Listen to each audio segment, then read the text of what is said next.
కాకుండా పక్కన పెడితే ముందు ప్రజల్లో కూడా ఒక కన్‌ఫ్యూజ్ వాతావరణం ఉంది.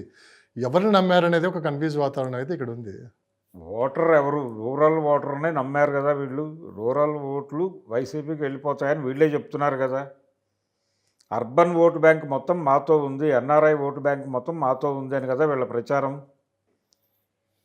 అయితే 2019 ఎన్నికల కంటే కూడా ఎక్కువ మోహరింపు జరిగింది. అవును. ఆ మోహరింపు మాకు అనుకూలంగా జరిగింది అనేది కూటమి క్లెయిమ్. అయితే ఈ బయట నుంచి వచ్చిన ఓటర్లలో వాళ్ళ శాతం కూడా ఉంది అనే విషయం ఎవరూ మాట్లాడట్లా. చాలా కాన్షియస్గా హైదరాబాద్ నుంచి వెళ్ళిన వాళ్ళు, బెంగళూరు నుంచి వెళ్ళిన వాళ్ళల్లో వైసీపీ ఓటర్లు కూడా ఉన్నారు. విదేశాల నుంచి వచ్చిన వాళ్ళలో కూడా వైసీపీ ఓటర్లు ఉన్నారు. వాళ్ళు గణనీయంగా ఉన్నారా? 100కి ఎంత పర్సెంటేజ్? 100% కనీసం 30-40% ఉన్నారు వాళ్ళు. 60% వరకు టీడీపీ ఉన్నప్పటికీ సరే 70% టీడీపీ ఉంది అనుకున్నా. 30% ఓటింగ్ 30% ఈజీగా ఉన్నారు వాళ్ళు. హైదరాబాద్ నుంచి బస్సుల్లో వాళ్ళు మాట్లాడుకోవడం నేనే విన్నాను స్వయంగా.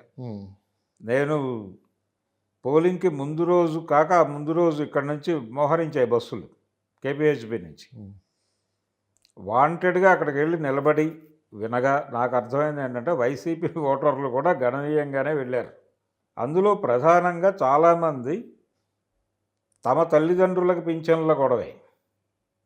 పింఛన్ల ఇబ్బంది అయితే ఆ బర్డెన్ తమ మీద పడుతుందేమో అనే భయంతో వీళ్ళందరూ వెళ్ళి వాళ్ళని మోటివేట్ చేసి వీళ్ళేసి అదొక ప్రోగ్రాం నడిచింది. కానీ అది ఎంతవరకు ఉంటుంది సార్ మీరు చెప్పింది? నిజంగా తల్లిదండ్రులు భారంగా తీసుకొని ఆ పింఛన్ల మీద బతుకుతున్నారు అనేది ఎంతవరకు కరెక్ట్ అని మీరు భావిస్తున్నారు?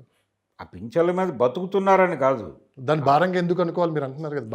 భారం అంటే ఏదో ఒక ఇన్కమ్ వెడుతోంది ఇంటికి. ఆ ఇన్కమ్ వెళ్ళటం వలన కొంత రిలాక్సేషన్ ఉంటుంది వీళ్ళకి. ఇప్పుడు అది ఆగిపోతుందంటే ఏదైనా ఇబ్బందే కదా. ఎవరికైనా ఒక 1000 రూపాయలు ఆగిపోతుంది అన్నా కానీ కొంచెం ఆలోచన పడుతుంది కదా. ఈ అభిప్రాయంతో ఉన్నవాళ్ళు కూడా ఉన్నారు. నేను విన్నాను ఇది ఫిజికల్గా.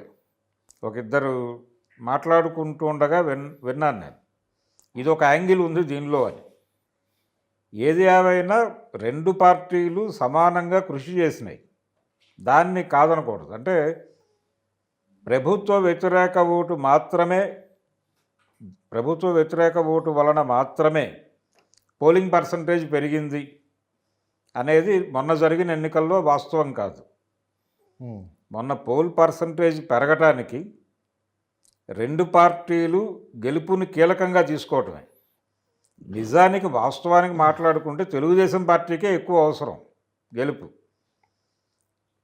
జగన్మోహన్ రెడ్డి కంటే కూడా. ఎందుకు అవసరం అంటే చంద్రబాబు నాయుడు గారు ఈసారి అధికారంలోకి రాకపోతే ఆయన ఏజ్ పెరిగిపోతుంది. వచ్చే ఎన్నికలకు పరిస్థితులు ఎలా ఉంటాయో తెలియదు. ఆయన బలంగా ఉండొచ్చు, దెబ్బలాడచ్చు, ఆ గొడవ వేరు. కానీ ఈ ఎన్నికల్లో గెలుపు సాధించకపోతే పార్టీ గందరగోళానికి గురయ్యేటువంటి ప్రమాదం ఉంది అనేది ఆయన ఫీల్ అవుతున్నాడు. ఆ మాట 2-3 చోట్ల ఆయన మాట్లాడాడు. చాలా అంటే ఇదే నా చివరి ఎన్నిక, నన్ను గెలిపించండి ఆయన కర్నూలులో మాట్లాడాడు. నిజానికి ఆ స్టేట్మెంట్ ఇవ్వకుండా ఉండాల్సింది.